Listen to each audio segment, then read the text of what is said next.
McGuire here. This video is a quick lesson on drumming technique. So I'm going to cover two different grips, French and German, and 3 strokes. The drop bounce, the control bounce, and the full stroke. So first of all, we're going to look at German grip. The wrist, if you have it like this with the thumb up, there's not a lot of movement that way, but if I put the palm down and the thumb over to the side, I have much more movement in my wrist. So German grip is very important. Keep the palm down, top of the hand up like this, back of the hand up, palm down. The main thing with German grip is to try and keep more or less a straight line between the tip of the stick, the wrist, the elbow and the shoulder. Not quite a straight line, but a little more or less a straight line. Keep the palm down. And with every grip, I like to think of 3 different ways to make the strokes: the fingers, the wrist and the whole arm. So fingers, very fast because they're small muscles, but not a lot of force, so they're more quieter stroke. Wrist, kind of in between, good bit of force, but you can get a bit of speed as well. The whole arm, very loud but slow. So that's German grip.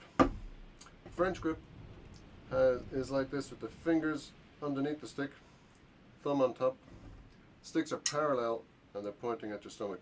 So in German grip, the sticks make an angle like that. In French grip, sticks are parallel. It's a very good grip for the finger control. But the difference, one of the main differences, the technique of French grip and German grip, is that the wrist for French grip, you try not to end up using your wrist this way, because that doesn't have a lot of movement. But what we do is we use rotation of the forearm, the radius and the ulna rotating.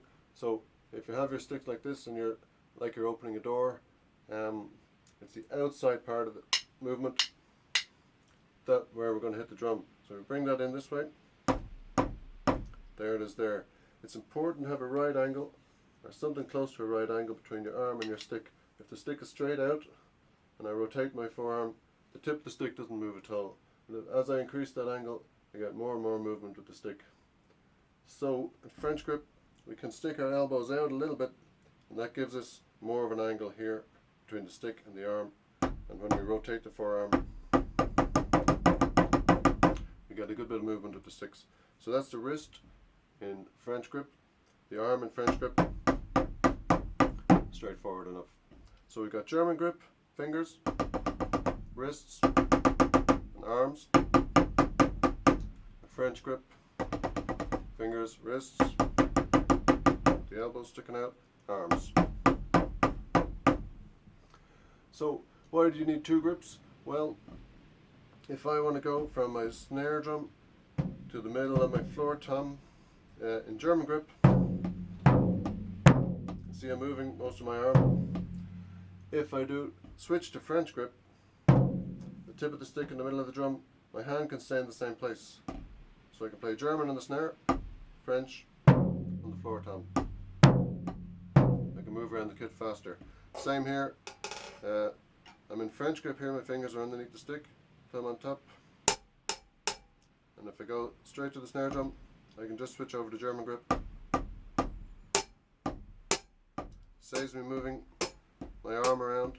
If I was to stay in French. So it's good to use both grips. So now we'll look at some strokes. The control bounce, or the drop bounce, the control bounce, and the full stroke. So the drop bounce, first of all we're going to find the balance point. So there's the balance point of that drumstick, and if you can, it's a good idea to find the balance point of both sticks together, like that. So my sticks are parallel, my fingers are pointing at each other, and the ends of the sticks pointing at the stomach. So this is the balance point. If I move my fulcrum, I'm making a fulcrum here where the lever pivots on the finger, and if I move that fulcrum back towards the end of the stick, the top of the stick is going to get heavier. I'm going to leave my hand down near the drum. I'm going to push down with my thumb behind the fulcrum, lift up the tip of the stick about 4 inches off the pad, and just let it drop. So that's the drop bounce.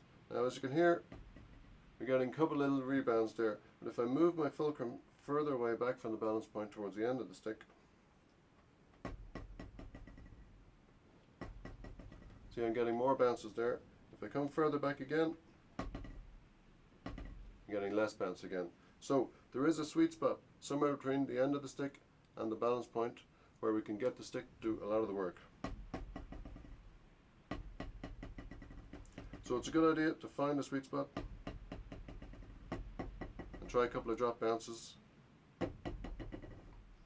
If I close the fulcrum by leaving my thumb on there and apply a little bit of force,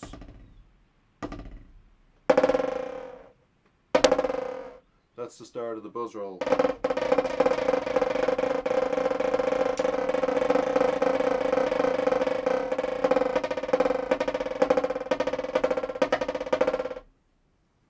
So that's the drop bounce. The control bounce, if I leave my fulcrum closed and hit the stick or hit the pad, eventually the pad will absorb the energy of the stick. But if I apply a little bit of energy into the stick every time it comes to the top of the bounce, I can keep that going indefinitely. And that is a controlled bounce. So instead of pushing down on the stick in front of the fulcrum, I'm going to push up on the stick behind the fulcrum every time it comes to the top of the stroke. That's the controlled bounce. Left hand is always a little bit harder. If you're right-handed, hard to get the left hand working. So in French grip, control bounce looks like that. In German grip, there's less room for the fingers because they're underneath the hand, but you can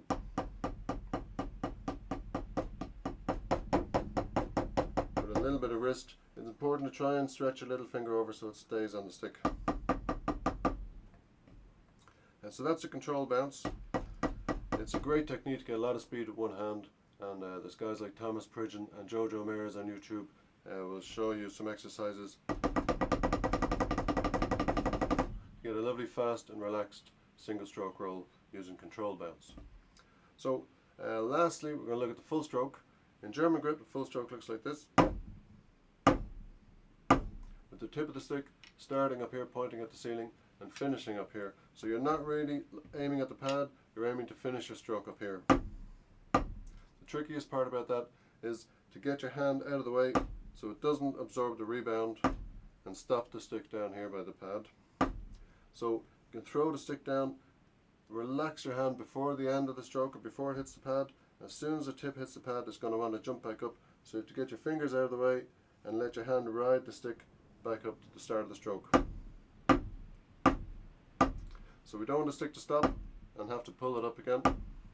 And we don't want it waving around. We want a nice clean.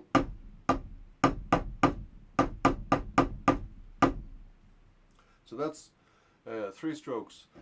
The drop bounce in French grip. In German grip, we have to close the fulcrum for the drop bounce.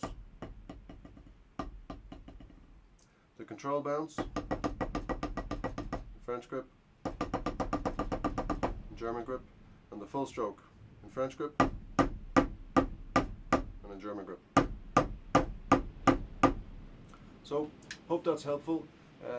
Don't let technique slow you down at this lesson. If you're not ready to learn technique, just hit the drums any way you like and have great fun doing it. And when you're interested in why is this not speeding up, or why is my wrist sore, or why am I not getting those bounces, then you can start to look at technique. So hope that's helpful. Michael McGuire is my name. I teach drum kit in Clare Music Makers and Bank Place in Ennis, County Clare. Also here at home in Tulla in East Clare, and I go out to some students' homes. So if you're interested in lessons, give me a shout at one of the numbers below. Thanks for watching.